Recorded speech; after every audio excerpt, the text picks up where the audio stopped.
शांति। आज 5 जनवरी 2025 के अव्यक्त बाप दादा के महावाक्य हैं। रिवाइज तारीख है 17 अक्टूबर 2003। मुरली का सार है, पूरा वर्ष संतुष्ट मनी बन सदा संतुष्ट रहना और सबको संतुष्ट करना। पूरा वर्ष संतुष्ट मनी बन सदा संतुष्ट रहना और सबको संतुष्ट करना। आज दिलाराम बाप दादा अपने चारों ओर के सामने वालों को भी और दूर सो समीप वालों को भी हर एक राज दुलारे अति प्यारे बच्चों को देख हर्षित हो रहे हैं। हर एक बच्चा राजा है, इसलिए राज दुलारे हैं। यह परमात्मा प्यार दुलार विश्व में बहुत थोड़ी सी आत्माओं को प्राप्त होता है, लेकिन आप सभी परमात्मा प्यार परमात्मा दुलार के अधिकारी हैं। दुनिया की आत्माएं पुकार रही हैं, आओ आओ, लेकिन आप सभी परमात्मा प्यार अनुभव कर रहे हो, परमात्मा पालना में पल रहे हो। ऐसा अपना भाग्य अनुभव करते हो। बाप दादा सभी बच्चों को डबल राज्य अधिकारी देख रहे हैं। अभी के भी स्वराज्य अधिकारी राजे हो और भविष्य में तो राज्य आपका जन्म सिद्ध अधिकार है, तो डबल राजे हो। सभी राजा हो ना, प्रजा तो नहीं। राजयोगी हो या कोई प्रजा योगी भी है कोई प्रजा योगी? पीछे वाले राजयोगी हो, प्रजा योगी कोई नहीं है ना? पक्का सोच के हाँ करना। राज अधिकारी अर्थात सर्व सूक्ष्म और स्थूल कर्मेंद्रियों के अधिकारी, क्योंकि स्वराज्य है ना, तो कभी कभी राजे बनते हो या सदा राजे रहते हो। मूल है अपने मन बुद्धि संस्कार के भी अधिकारी हो। सदा अधिकारी हो या कभी कभी। स्वराज्य तो सदा स्वराज्य होता है, या एक दिन होता है दूसरे दिन नहीं होता है। राज्य तो सदा होता है ना, तो सदा स्वराज्य अधिकारी अर्थात सदा मन बुद्धि संस्कार के ऊपर अधिकार सदा है। सदा में हाँ नहीं करते। कभी मन आपको चलाता है या आप मन को चलाते। कभी मन मालिक बनता है ना, तो सदा स्वराज्य अधिकारी सो विश्व राज्य अधिकारी। सदा चेक करो, जितना समय और जितना पावर से अपने कर्मेंद्रियों मन बुद्धि संस्कार के ऊपर अभी अधिकारी बनते हो, उतना ही भविष्य में राज्य अधिकार मिलता है। अगर अभी परमात्मा पालना, परमात्मा पढ़ाई, परमात्मा श्रीमत के आधार पर यह एक संगम युग का जन्म सदा अधिकार नहीं, तो 21 जन्म कैसे राज्य अधिकारी बनेंगे? हिसाब है ना। इस समय का स्वराज्य स्व का राजा बनने से ही 21 जन्म की गारंटी है। मैं कौन और क्या बनूंगा, अपना भविष्य वर्तमान के अधिकार द्वारा स्व ही जान सकते हो। सोचो, आप विशेष आत्माओं की अनादि आदि पर्सनैलिटी और रॉयल्टी कितनी ऊंची है। अनादि रूप में भी देखो, आप आत्माएं परमधाम में रहती हो तो कितनी चमकती हुई आत्माएं दिखाई देती हो। उस चमक की रॉयल्टी पर्सनैलिटी कितनी बड़ी है, दिखाई देती है। और बाप के साथ साथ आत्मा रूप में भी रहते हो, समीप रहते हो। जैसे आकाश में कोई सितारे बहुत ज़्यादा चमकने वाले होते हैं ना, ऐसे आप आत्माएं भी विशेष बाप के साथ और विशेष चमकते हुए सितारे होते हो। परम धाम में भी आप बाप के समीप हो, और फिर आदि सतयुग में भी आप देव आत्माओं की पर्सनैलिटी रॉयल्टी कितनी ऊंची है। सारे कल्प में चक्कर लगाओ, धर्म आत्मा हो गए, महात्मा हो गए, धर्म पिताएं हो गए, नेताएं हो गए, अभिनेताएं हो गए। ऐसी पर्सनैलिटी कोई की है जो आप देव आत्माओं के सतयुग में हैं। अपना देव स्वरूप सामने आ रहा है ना, आ रहा है या पता नहीं हम बनेंगे या नहीं, पक्का है ना। अपना देव स्वरूप सामने लाओ और देखो, पर्सनैलिटी सामने आ गई। कितनी रॉयल्टी है। प्रकृति भी पर्सनैलिटी वाली हो जाती है। पंछी, वृक्ष, फल, फूल सब पर्सनैलिटी वाले, रॉयल। अच्छा, फिर आओ नीचे, तो अपना पूज्य रूप देखा है, आपकी पूजा होती है। डबल फॉरेनर्स पूज्य बनेंगे कि इंडिया वाले बनेंगे? आप लोग देविया देवताएं बने हो, सूंड वाला नहीं, पूंछ वाला नहीं। देविया भी वह काली रूप नहीं, लेकिन देवताओं के मंदिर में देखो, आपके पूज्य स्वरूप की कितनी रॉयल्टी है, कितनी पर्सनैलिटी है। मूर्ति होगी 4 फुट 5 फुट की, और मंदिर कितना बड़ा बनाते हैं। यह रॉयल्टी और पर्सनैलिटी है। आजकल के चाहे प्राइम मिनिस्टर हो, चाहे राजा हो, लेकिन धूप में बेचारे का बूत बना के रख देंगे, क्या भी होता रहे। और आपके पूज्य स्वरूप की पर्सनैलिटी कितनी बड़ी है ना बढ़िया। कुमारियाँ बैठी है ना, रॉयल्टी है ना आपकी। फिर अंत में संगम युग में भी आप सबकी रॉयल्टी कितनी ऊंची है।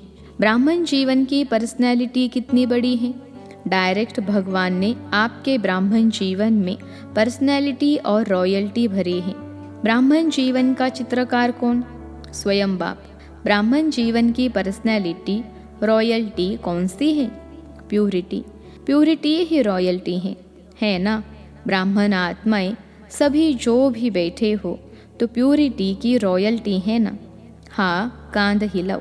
पीछे वाले हाथ उठा रहे हैं, आप पीछे नहीं हो, सामने हो। देखो, नज़र पीछे जाती है, आगे तो ऐसे देखना पड़ता है, पीछे ऑटोमेटिक जाती है। तो चेक करो, प्यूरिटी की पर्सनैलिटी सदा रहती है। मनसा वाचा कर्मणा, वृत्ति दृष्टि और कृति सब में प्यूरिटी है। मनसा प्यूरिटी अर्थात सदा और सर्व प्रति शुभ भावना, शुभ कामना, सर्व प्रति। वह आत्मा कैसी भी हो, लेकिन प्यूरिटी की रॉयल्टी की मनसा है सर्व प्रति शुभ भावना, शुभ कामना, कल्याण की भावना, रहम की भावना, दातापन की भावना। और दृष्टि में या तो सदा हर एक के प्रति आत्मिक स्वरूप देखने में आए, वह फरिश्ता रूप दिखाई दे, चाहे वह फरिश्ता नहीं बना है, लेकिन मेरी दृष्टि में फरिश्ता रूप और आत्मिक रूप ही हो। और कृति अर्थात संबंध संपर्क में, कर्म में आना, उसमें सदा ही सर्व प्रति स्नेह देना, सुख देना, चाहे दूसरा स्नेह दे नहीं दे, लेकिन मेरा कर्तव्य है स्नेह देकर स्नेही बनाना, सुख देना। स्लोगन है ना दुख दो ना दुख लो। देना भी नहीं है, लेना भी नहीं है। देने वाले आपको कभी दुख भी दे, लेकिन आप उसको सुख की स्मृति से देखो। गिरे हुए को गिराया नहीं जाता है, गिरे हुए को सदा ऊंचा उठाया जाता है। वह परवश हो के दुख दे रहा है, गिर गया ना तो उसको गिराना नहीं है, और ही उस बेचारे को एक लात लगा लो, ऐसे नहीं, उसको स्नेह से ऊंचा उठाओ। उसमें भी first charity begins at home. पहले तो चैरिटी बिगिंस होम है ना। अपने सर्व साथी, सेवा के साथी, ब्राह्मण परिवार के साथी, हर एक को ऊंचा उठाओ। वह अपनी बुराई दिखावे भी, लेकिन आप उनकी विशेषता देखो। नंबरवार तो है ना। देखो, माला आपका यादगार है, तो सब 1 नंबर तो नहीं है ना। 108 नंबर है ना, तो नंबरवार है और रहेंगे। लेकिन मेरा फ़र्ज़ क्या है, यह नहीं सोचना अच्छा मैं 8 में तो हूँ ही नहीं, 108 में शायद आ जाऊँगा, तो 108 में लास्ट भी हो सकता है, तो मेरे भी तो कुछ संस्कार होंगे ना। लेकिन नहीं, दूसरे को सुख देते देते, स्नेह देते देते आपके संस्कार भी स्नेही सुखी बन ही जाते हैं। यह सेवा है, और यह सेवा first charity begins at home. बाप दादा को आज एक बात पर हंसी आ रही थी। बताए, देखना आपको भी हंसी आएगी। बाप दादा तो बच्चों का खेल देखते रहते हैं ना। बाप दादा 1 सेकंड में कभी किस सेंटर का टीवी खोल देता है, कभी किस सेंटर का, कभी फॉरेन का, कभी इंडिया का स्विच ऑन कर देता है। पता पड़ जाता है क्या कर रहे हैं, क्योंकि बाप को बच्चों से प्यार है ना। बच्चे भी कहते हैं समान बनना ही है। पक्का है ना, समान बनना ही है। सोच के हाथ उठाओ। हाँ, जो समझते हैं मरना पड़े, झुकना पड़े, सहन करना पड़े, सुनना पड़े, लेकिन समान बनकर ही दिखाएंगे, वह हाथ उठाओ। कुमारियाँ सोच के हाथ उठाना, इन्हों का फोटो निकालो। कुमारियाँ बहुत हैं, मरना पड़ेगा, झुकना पड़ेगा। पांडव उठाओ, सुना, समान बनना है। समान नहीं बनेंगे तो मज़ा नहीं आएगा। परमधाम में भी समीप नहीं रहेंगे, पूज्य में भी फर्क पड़ जाएगा। सतयुग के राज्य भाग्य में भी फर्क पड़ जाएगा। ब्रह्मा बाप से आपका प्यार है ना, डबल विदेशियों का सबसे ज़्यादा प्यार है। जिसका ब्रह्मा बाबा से जिगरी दिल का प्यार है वह हाथ उठाओ। अच्छा, पक्का प्यार है ना? अभी क्वेश्चन पूछेंगे। प्यार जिससे होता है तो प्यार की निशानी है। जो उसको अच्छा लगता वह प्यार करने वाले को भी अच्छा लगता। दोनों के संस्कार, संकल्प, स्वभाव टैली खाते हैं, तभी वह प्यारा लगता है। तो ब्रह्मा बाप से प्यार है तो 21 ही जन्म, पहले जन्म से लेकर दूसरे तीसरे में आए तो अच्छा नहीं है, लेकिन फर्स्ट जन्म से लेके लास्ट जन्म तक साथ रहेंगे, भिन्न भिन्न रूप से साथ रहेंगे।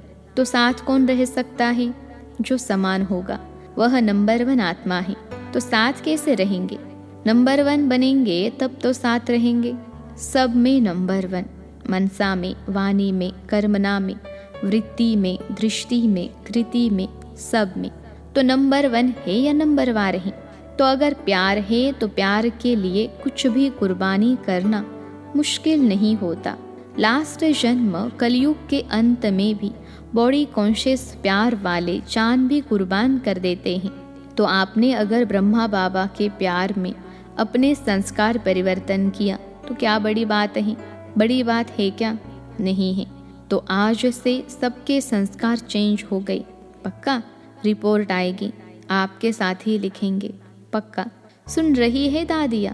कहते हैं संस्कार बदल गए या टाइम लगेगा क्या?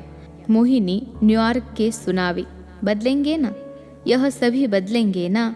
अमेरिका वाले तो बदल जाएंगे। हंसी की बात तो रह गई। हंसी की बात यह है तो सभी कहते हैं कि पुरुषार्थ तो बहुत करते हैं और बाप दादा को देख करके रहम भी आता है। पुरुषार्थ बहुत करते हैं, कभी कभी मेहनत बहुत करते हैं और कहते क्या है? क्या करें, मेरे संस्कार ऐसे हैं। संस्कार के ऊपर कहकर अपने को हल्का कर देते हैं। लेकिन बाप ने आज देखा कि यह जो आप कहते हो कि मेरा संस्कार है, तो क्या यह आपका संस्कार है? आप आत्मा हो, आत्मा हो ना, बॉडी तो नहीं हो ना।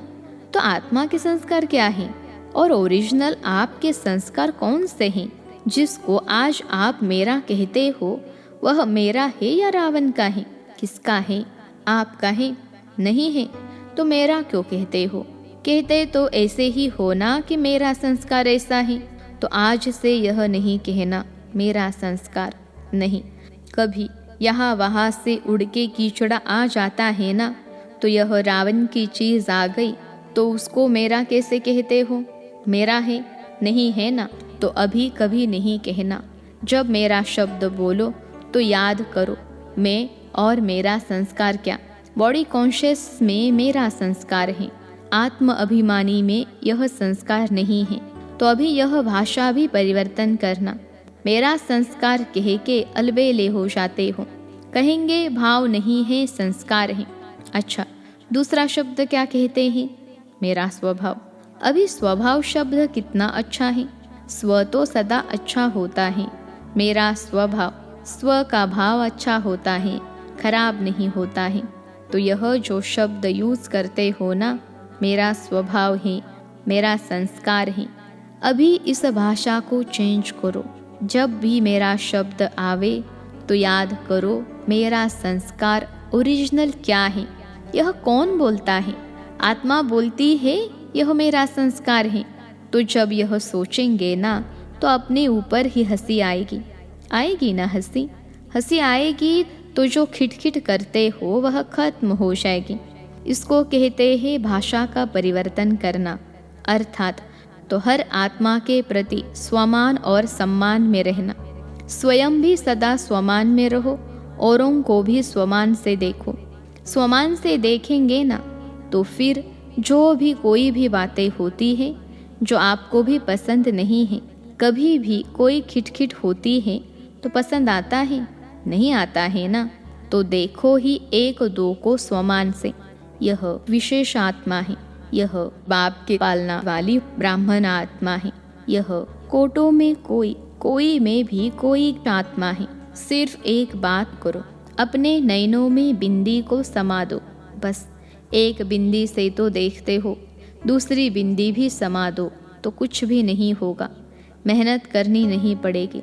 जैसे आत्मा आत्मा को देख रही है, आत्मा आत्मा से बोल रही है, आत्मिक वृत्ति, आत्मिक दृष्टि बनाओ। समझा क्या करना है? अभी मेरा संस्कार कभी नहीं कहना, स्वभाव को हो तो स्व के भाव में रहना, ठीक है ना? बाप दादा यही चाहते हैं कि यह पूरा वर्ष, चाहे सीजन 6 मास चलती है, लेकिन पूरा ही वर्ष सभी को जब भी मिलो, जिससे भी मिलो, चाहे आपस में, चाहे और आत्माओं से, लेकिन जब भी मिलो, जिससे भी मिलो, उसको संतुष्टता का सहयोग दो। स्वयं भी संतुष्ट रहो और दूसरों को भी संतुष्ट करो। इस सीजन का स्वमान है संतुष्ट मनी, सदा संतुष्ट मनी। भाई भी मनी है, मना नहीं होता है, मनी होता है। एक एक आत्मा हर समय संतुष्ट मनी है और स्वयं संतुष्ट होंगे तो दूसरे को भी संतुष्ट करेंगे। संतुष्ट रहना और संतुष्ट करना ठीक है, पसंद है? सभी ने हाथ उठाया। बहुत अच्छा, मुबारक हो, मुबारक हो। अच्छा, कुछ भी हो जाए, अपने स्वमान की सीट पर एकाग्र रहो, भटको नहीं। कभी किसी सीट पर, कभी किसी सीट पर नहीं, अपने स्वमान की सीट पर एकाग्र रहो और एकाग्र सीट पर सेट होके अगर कोई भी बात आती है ना, तो एक कार्टून शो के मुहाफिक देखो। कार्टून देखना अच्छा लगता है ना, तो यह समस्या नहीं है। कार्टून शो चल रहा है, कोई शेर आता है, कोई बकरी आती है, कोई बिच्छू आता है, कोई छिपकली आती है। गंदी कार्टून शो है। अपनी सीट से अपसेट नहीं हो, मज़ा आएगा। अच्छा, चारों ओर के राज दुलारे बच्चों को, सर्वस्नेही, सहयोगी, समान बनने वाले बच्चों को, सदा अपने श्रेष्ठ स्वभाव और संस्कार को स्वरूप में इमर्ज करने वाले बच्चों को, सदा सुख देने, सर्व को स्नेह देने वाले बच्चों को, सदा संतुष्ट मनी बन संतुष्टता की किरणें फैलाने वाले बच्चों को बाप दादा का याद प्यार और नमस्ते। हम रूहानी बच्चों की सिखरते रूहानी माता पिता बाप दादा को याद प्यार, गुड मॉर्निंग और नमस्ते बाबा नमस्ते। आज का वरदान है शुभ चिंतन और शुभ चिंतक स्थिति के अनुभव द्वारा ब्रह्मा बाप समान मास्टर दाता भव। शुभ चिंतन और शुभ चिंतक स्थिति के अनुभव द्वारा ब्रह्मा बाप समान मास्टर दाता भव। विश्लेषण है, ब्रह्मा बाप समान मास्टर दाता बनने के लिए ईर्ष्या, घृणा और क्रिटिसाइज, इन 3 बातों से मुक्त रहकर सर्व के प्रति शुभ चिंतक बनो और शुभ चिंतन स्थिति का अनुभव करो। क्योंकि जिसमें ईर्ष्या की अग्नि होती है वे स्वयं जलते हैं, दूसरों को परेशान करते हैं। घृणा वाले खुद भी गिरते हैं, दूसरे को भी गिराते हैं। और हंसी में भी क्रिटिसाइज करने वाले आत्मा को हिम्मतहीन बनाकर दुखी करते हैं। इसलिए इन तीनों बातों से मुक्त रहे। शुभ चिंतक स्थिति के अनुभव द्वारा दाता के बच्चे मास्टर दाता बनो। आज का स्लोगन है, मन, बुद्धि और संस्कारों पर संपूर्ण राज्य करने वाले स्वराज्य अधिकारी बनो। मन, बुद्धि और संस्कारों पर संपूर्ण राज्य करने वाले स्वराज्य अधिकारी बनो। आज की पॉइंट है, अपनी शक्तिशाली मनसा द्वारा सकाश देने की सेवा करो। विश्लेषण है, आप ब्राह्मण बच्चे तना हो, तने से ही सारे वृक्ष को सकाश पहुँचती हैं, तो अब विश्व को सकाश देने वाले बनो। अगर 20 सेंटर, 30 सेंटर या 200-250 सेंटर या जोन यह बुद्धि में रहेगा तो बेहद में सकाश नहीं दे सकेंगे। इसलिए हदों से निकल अब बेहद की सेवा का पार्ट आरंभ करो। बेहद में जाने से हद की बातें आपे ही छूट जाएंगी। बेहद की सकाश से परिवर्तन होना यह फास्ट सेवा का रिजल्ट है। अच्छा, ओम शांति।